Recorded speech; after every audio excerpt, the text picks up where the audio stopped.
ರಾಘವೇಂದ್ರ ಸ್ವಾಮಿಗಳು ಹೀಗೆ ದಿಗ್ವಿಜಯ ಯಾತ್ರೆ ಮಾಡ್ತಾ ಮಾಡ್ತಾ ಕರ್ನಾಟಕದ ಬಿಜಾಪುರ ಕ್ಷೇತ್ರಕ್ಕೆ ಬರ್ತಾರೆ. ಬಹಳ ದೊಡ್ಡ ಸಂಸ್ಥಾನ ಅದು. ಅಲಿ ಆದಿಲ್ ಶಾ ಅಂಥೇಳಿ ಆಗಿನ ರಾಜ. ಬಿಜಾಪುರ ಸಂಸ್ಥಾನ ಅತಿ ದೊಡ್ಡ ಸಂಸ್ಥಾನ. ಅಲ್ಲಿ ಸ್ವತಃ ಶ್ಯಾಮಲರಾಯ ಅಂಥೇಳಿ, ಮೇಘಶ್ಯಾಮಲರಾಯ ಅಂಥೇಳಿ ಮಂತ್ರಿ ಇರ್ತಾರೆ. ಅವರು ಈ ರಾಘವೇಂದ್ರ ಸ್ವಾಮಿಗಳ ದಿಗ್ವಿಜಯ ಬಂದಿದ್ದಾರೆ, ಆ ಕಡೆ ದಿಗ್ವಿಜಯ ಯಾತ್ರೆ ನಡೀತಾ ಇದೆ ಅಂತ ತುಂಬ ಸಂತೋಷವಾಗಿ ರಾಜನಿಗೊಂದು ಮಾತು ಹೇಳ್ತಾರೆ, ನಮ್ಮ ಸಂಸ್ಥಾನಕ್ಕೂ ಅವ್ರನ್ನ ಕರೆಸೋಣ, ಇಲ್ಲಿ ಒಂದು ವಿದ್ವತ್ ಸಭೆ ನಡೀಲಿ, ಅವರ ವಿಚಾರವನ್ನು ನಾವು ಶ್ರವಣ ಮಾಡೋಣ, ಧರ್ಮದ ವಿಚಾರಗಳನ್ನು ಹೇಳ್ತಾರೆ ಅಂತ ನಾನು ಕೇಳ್ಪಟ್ಟಿದೆ ಅಂತ ಆ ಮೇಘಶ್ಯಾಮಲ ರಾಯ ಅಂತ ಅವ್ರ ಪೂರ್ಣ ಹೆಸರು. ಅವರು ಹೇಳಿದಾಗ ಆದಿಲ್ ಶಾ ಹೇಳ್ತಾನೆ, ನೀವು ಮಾಡೋದಾದ್ರೆ ಮಾಡ್ಕೊಳ್ಳಿ, ನಂದೇನು ಅಭ್ಯಂತರ ಇಲ್ಲ ಅಂಥೇಳಿ ಒಪ್ಪಿಗೆ ಕೊಡ್ತಾರೆ. ಅವರು ಬಹಳ ಸಂತೋಷವಾಗಿ ರಾಯರನ್ನ ಆಮಂತ್ರಣ ಮಾಡ್ತಾರೆ. ರಾಘವೇಂದ್ರ ಸ್ವಾಮಿಗಳು ಎಲ್ಲಿ ಯಾರನ್ನು ಕರೆದ್ರೂ ಇಲ್ಲ ಅಂತಿರಲಿಲ್ಲ. ಅವರಿಗೆ ವಿದ್ವತ್ ಸಭೆಯಲ್ಲಿ ಸತ್ಯದ ವಿಚಾರ ತಿಳಿಸೋಕ್ಕೋಸ್ಕರ ಬಂದಿರೋ ಅಂಥವ್ರು. ಅವ್ರು ಬಂದಿರೋದೇ ಅದಕ್ಕೋಸ್ಕರ.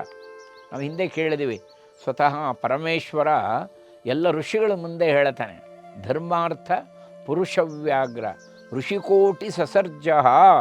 ಧರ್ಮದ ರಕ್ಷಣೆಗೋಸ್ಕರ ಭಗವಂತ ಕೋಟಿಗಟ್ಟಲೆ ಋಷಿಗಳನ್ನು ತಾನು ಸೃಷ್ಟಿ ಮಾಡಿದ್ದಾನೆ, ಸಾಕ್ಷಾತ್ ನಾರಾಯಣ ಅಂತ. ಅದಕ್ಕೆ ಧರ್ಮಜ್ಞೋ ಧರ್ಮ ನಿರತಃ ಸಧರ್ಮ ಫಲಮಶ್ನುತೆ.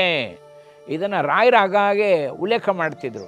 ಯಾರು ಧರ್ಮದಲ್ಲಿ ನಡೀತಾರೋ, ಧರ್ಮಜ್ಞೋ ಧರ್ಮ ನಿರತಃ ಸಧರ್ಮ ಫಲಮಶ್ನುತೆ.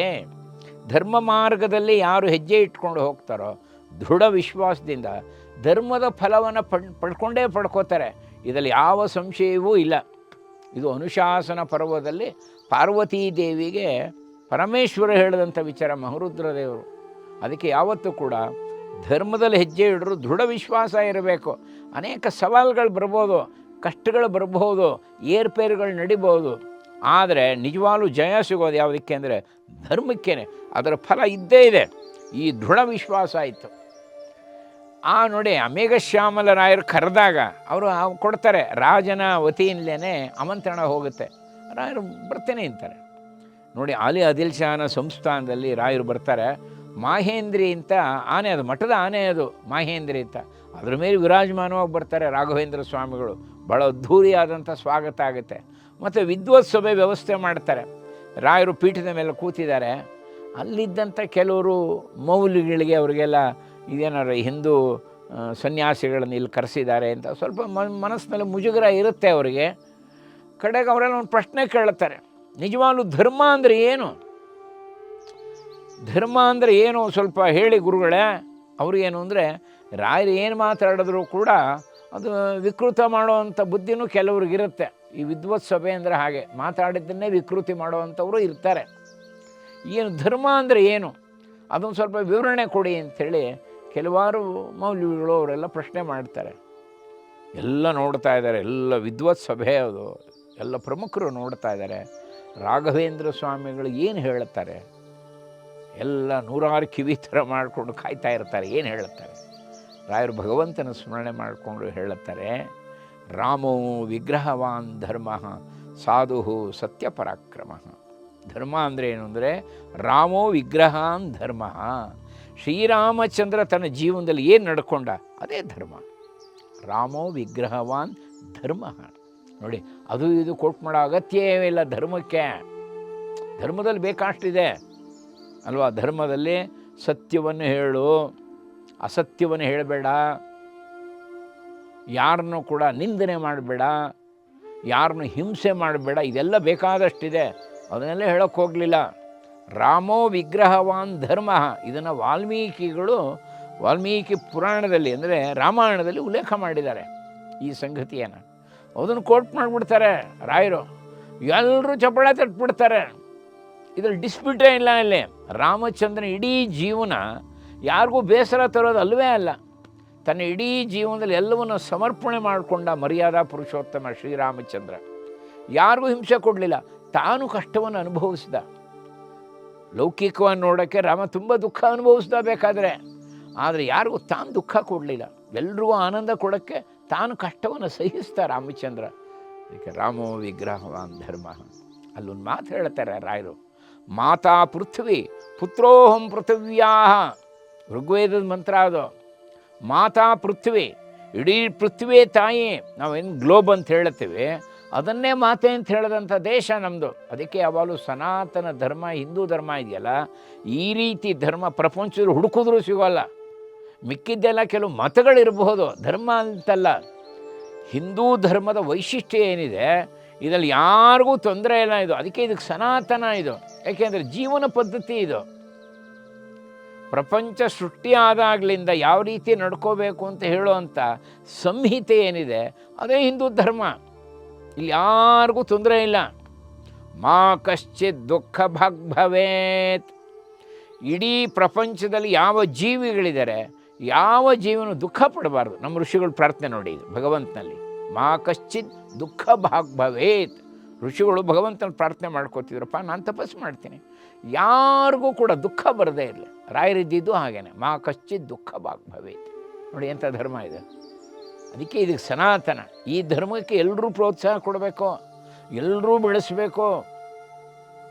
ಯಾಕೆಂದರೆ ಇದು ಎಲ್ರಿಗೂ ಆಪ್ಯಾಯಮಾನವಾದಂಥ ಧರ್ಮ ಇದು ಸನಾತನ ಹಿಂದೂ ಧರ್ಮ. ಅದನ್ನು ಕೃಷ್ಣ ಭಗವದ್ಗೀತೆಯಲ್ಲಿ ಒಂದು ಸಂಗತಿ ಹೇಳ್ತಾನೆ, ಅರ್ಜುನನಿಗೆ ಹೇಳ್ತಾನೆ, ಅರ್ಜುನ ಇವರೆಲ್ಲ ಅಕ್ಷೋಣಿ ಸೈನ್ಯ ಯಾರು ಅಂತ ತಿಳ್ಕೊಂಡೆ. ಮಮೈವಾಂಶೋ ಜೀವಲೋಕೆ ಜೀವಭೂತ ಸನಾತನ. ಇವರೆಲ್ಲ ಸನಾತನೀಯರು ಅರ್ಜುನ. ಇವರೆಲ್ಲ ನನ್ನ ಅಂಶದಿಂದ ಹುಟ್ಟಿದ್ದಾರೆ, ನನ್ನ ಅಂಶದಿಂದ ಹುಟ್ಟಿದ್ದಾರೆ. ಇವ್ರು ಯಾರೂ ಸಾಯಲ್ಲ. ನೀನು ಸಾಯಿಸ್ತೀನಿ ಅಂತ ಅಂದ್ಕೊಂಡಿದ್ರು ಇವ್ರು ಯಾರೂ ಸಾಯಲ್ಲ, ಶರೀರ ಬಿಡಬಹುದು ಅಷ್ಟೇ. ಮಮೈವಾಂಶೋ ಜೀವಲೋಕೆ, ಇವರೆಲ್ಲ ಎಲ್ಲರಲ್ಲೂ ನನ್ನ ಅಂಶ ಇದೆ, ನಾನು ಬಿಂಬ, ಇವರೆಲ್ಲ ಪ್ರತಿಬಿಂಬ. ಇವ್ರು ಯಾರೂ ಸಾಯಲ್ಲ. ಜೀವಭೂತ ಸನಾತನ. ಇದು ನೋಡಿ ಭಗವದ್ಗೀತೆ ಶ್ಲೋಕ ಅದು ಸನಾತನ. ಸನಾತನ ಅಂದರೆ ಅಳಿವಿಲ್ಲದೆ ಇದ್ದಿದ್ದು. ಕೆಲವರು ಅಂತಾರೆ ಈ ಧರ್ಮನ ಹಾಗೆ ಮಾಡ್ತೀನಿ, ಹೇಗೆ ಮಾಡಿ, ಏನು ಮಾಡ್ತೀನಿ ನೀನು, ಅದು ಅಳಿವಿಲ್ಲದೆ ಧರ್ಮ ಅದು. ಆ ವೈಶಿಷ್ಟ್ಯ ಇದನ್ನೇ ಒತ್ತಿ ಹೇಳ್ತಾನೆ ಕೃಷ್ಣ. ಹಾಗೆ ರಾಘವೇಂದ್ರ ಸ್ವಾಮಿಗಳು ಆ ದೊಡ್ಡ ಸಭೆಯಲ್ಲಿ ಹೇಳ್ತಾರೆ, ಮಾತಾ ಪೃಥ್ವಿ ಪುತ್ರೋಹಂ ಪೃಥಿವ್ಯಾ, ಋಗ್ವೇದದ ಮಂತ್ರ ಅದು.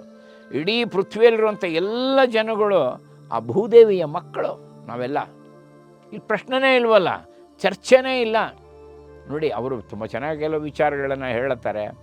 ಎಲ್ರಿಗೂ ಅನಿಸುತ್ತೆ ಎಷ್ಟೋ ಶ್ರೇಷ್ಠವಾದಂಥ ಧರ್ಮ ಇದು ಸನಾತನ ಹಿಂದೂ ಧರ್ಮ. ಇಂಥ ದೊಡ್ಡ ವ್ಯಕ್ತಿಗಳಿವರು. ಅವರು ತುಂಬ ಭಾಳ ಜನಕ್ಕೆ ಪರಿವರ್ತನೆ ಆಗಿ ಹೋಗ್ಬಿಡುತ್ತೆ. ಅವರ ಮನಸ್ಸಿನಲ್ಲಿದ್ದಂಥ ಪೂರ್ವಾಗ್ರಹ ಪೀಡಿತರಾಗಿದ್ದಂಥ ಅನೇಕರಿಗೆ ನಿಜವಾದ ಧರ್ಮ ಏನು ಅನ್ನೋದನ್ನು ಅರಿವು ಮಾಡಿಕೊಡ್ತಾರೆ ರಾಘವೇಂದ್ರ ಸ್ವಾಮಿಗಳು. ಕಡೆಗೆ ಈ ವಿಷಯ ಸ್ವತಃ ಆದಿಲ್ ಶಹನಿಗೂ ಗೊತ್ತಾಗುತ್ತೆ.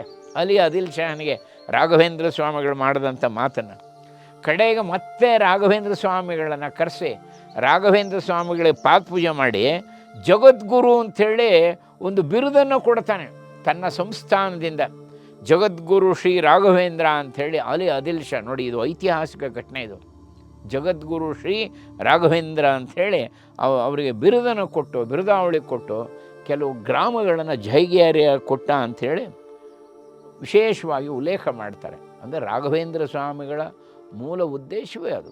ಜನಗಳಲ್ಲಿದ್ದಂಥ ಕೆಲವು ಸಣ್ಣ ಪುಟ್ಟ ಕ್ಷುಲ್ಲಕ ಮನಸ್ಸಿದ್ದರೆ, ಕ್ಷುಲ್ಲಕ ಬುದ್ಧಿ ಇದ್ದರೆ ಅದನ್ನು ತೆರೆದು ಸತ್ಯದ ಕಡೆ ಪರಿಚಯ ಮಾಡಿಕೊಡ್ತಿದ್ರು. ಯಾವುದು ಸತ್ಯ? ಭಗವಂತನ ಅನುಗ್ರಹ ನಾವು ಪಡಿಬೇಕಾದರೆ ಸತ್ಯದ ಮಾರ್ಗದಲ್ಲಿ ಹೋಗಬೇಕು, ಸದ್ಗುಣಗಳ ಮಾರ್ಗದಲ್ಲಿ ಹೋಗಬೇಕು ಅನ್ನುವಂಥ ಸಂಗತಿಯನ್ನು ಹೆಜ್ಜೆಜ್ಜೆಗೆ ತೋರಿಸ್ಕೊಡೋಕ್ಕೋಸ್ಕರ ಮಾಡಿದಂಥ ಶ್ರೇಷ್ಠವಾದಂಥ ಅವತಾರ. 353 ವರ್ಷ ಆಯಿತು ಅವ್ರು ಬೃಂದಾವನದಲ್ಲಿ ಪ್ರವೇಶ ಮಾಡಿ.